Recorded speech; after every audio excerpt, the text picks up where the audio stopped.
ಸ್ವಾಗತ. ನಾನು ನವಿತಾ ಜೈನ್. ಹಿಜಾಬ್ ವರ್ಸಸ್ ಪರೀಕ್ಷೆ, ಹಠಾನ ಪರೀಕ್ಷೆನ. ಹಿಜಾಬ್ ಹಾಕಿ ಬಂದ್ರೆ ಎಕ್ಸಾಮ್ಗೆ ನೋ ಎಂಟ್ರಿ. ಭವಿಷ್ಯದ ನಿರ್ಧಾರನ, ಧರ್ಮ ಹೋರಾಟನ. ಹಿಜಾಬ್ ಎಸ್ಎಸ್ಎಲ್ಸಿ ಅಗ್ನಿ ಪರೀಕ್ಷೆ.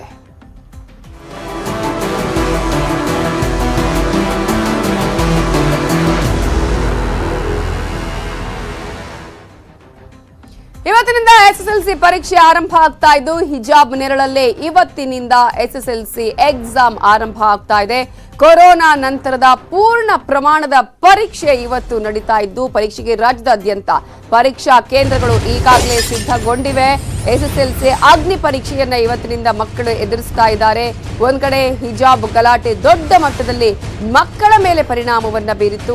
ಈ ಒಂದು ಸಂದರ್ಭದಲ್ಲಿ ಕೊರೋನಾ ನಂತರ ಮತ್ತೊಂದು ಕಡೆ ಪೂರ್ಣ ಪ್ರಮಾಣದ ಪರೀಕ್ಷೆ. ಸೊ ಈ ಎರಡೂ ವಿಚಾರಗಳಲ್ಲಿ ಆ ನಂತರ ನಡೀತಾ ಇರುವಂತಹ ಒಂದು ದೊಡ್ಡ ಮಟ್ಟದಲ್ಲಿ ಪೂರ್ಣ ಪ್ರಮಾಣದ ಪರೀಕ್ಷೆಗೆ ಇವತ್ತು ವಿದ್ಯಾರ್ಥಿಗಳು ಸಾಕ್ಷಿಯಾಗ್ತಾ ಇದ್ದಾರೆ, ಹಾಜರಾಗ್ತಾ ಇದ್ದಾರೆ.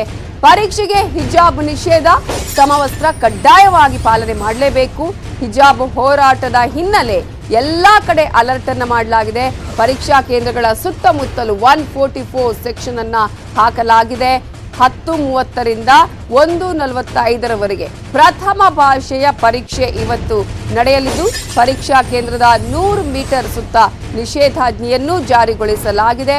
ಫಸ್ಟ್ ಲ್ಯಾಂಗ್ವೇಜ್ ನ ಎಕ್ಸಾಮ್ ಇವತ್ತು ನಡೀತಾ ಇದೆ. 10ವರೆಗೆ ಆರಂಭ ಆಗುತ್ತೆ. 1:45ರವರೆಗೂ ಕೂಡ ಎಕ್ಸಾಮ್ ಇರಲಿದ್ದು, ಇನ್ನು ವಿದ್ಯಾರ್ಥಿಗಳನ್ನ ಹೊರತುಪಡಿಸಿದ್ರೆ ಬೇರೆ ಯಾರಿಗೂ ಕೂಡ ಪರೀಕ್ಷಾ ಕೇಂದ್ರಗಳಿಗೆ ಅವಕಾಶ ಇಲ್ಲ. ಪ್ರವೇಶಕ್ಕೆ ನಿಷೇಧವನ್ನ ಹೇಳಲಾಗಿದೆ. ಪರೀಕ್ಷಾ ಕೇಂದ್ರಗಳ ಬಳಿ ಯಾವುದೇ ರೀತಿಯಾದಂತಹ ಪ್ರತಿಭಟನೆಯನ್ನ ಮಾಡುವಂತಿಲ್ಲ. ಪರೀಕ್ಷಾ ಕೇಂದ್ರದ ಸುತ್ತ ಜೆರಾಕ್ಸ್ ಅಂಗಡಿಗಳು ಕ್ಲೋಸ್ ಮಾಡಲೇಬೇಕು. ಯಾಕಂದ್ರೆ ಸಾಕಷ್ಟು ಬಾರಿ ನಾವು ನೋಡಿದ್ದೀವಿ, ಎಕ್ಸಾಮ್ಗಿಂತ ಮುಂಚೆನೆ ಕ್ವಶನ್ ಪೇಪರ್ ಯಾವ ರೀತಿಯಾಗಿ ಲೀಕ್ ಆಗಿದೆ ಅನ್ನೋದು. ಸೊ ಪರೀಕ್ಷಾ ಕೇಂದ್ರಗಳ ಬಳಿ ಪೊಲೀಸರು ಹದ್ದಿನ ಕಣ್ಣಿಟ್ಟಿದ್ದಾರೆ. ಎಸ್ಎಸ್ಎಲ್ಸಿ ಎಕ್ಸಾಮ್ ಇವತ್ತು ನಡೀತಾ ಇರೋದು. ಮಕ್ಕಳ ಭವಿಷ್ಯದ ಒಂದು ಪ್ರಶ್ನೆ ಇದು. ಮಕ್ಕಳ ಭವಿಷ್ಯ ನಿರ್ಧಾರ ಮಾಡುವಂತಹ ಎಕ್ಸಾಮ್ ಅಂದ್ರೆ ಅದೊಂದು ಎಸ್ಎಸ್ಎಲ್ಸಿ. ಸೊ ಆ ಎಸ್ಎಸ್ಎಲ್ಸಿ ಅಗ್ನಿ ಪರೀಕ್ಷೆಗೆ ಮಕ್ಕಳು ಈಗಾಗಲೇ ರೆಡಿ ಆಗಿದ್ದಾರೆ. ಇವತ್ತು ಬೆಳಗ್ಗೆ 10:30ರಿಂದ ಫಸ್ಟ್ ಲ್ಯಾಂಗ್ವೇಜ್ ಪ್ರಥಮ ಭಾಷೆಯ ಎಕ್ಸಾಮ್ ನಡೆಯಲಿದೆ.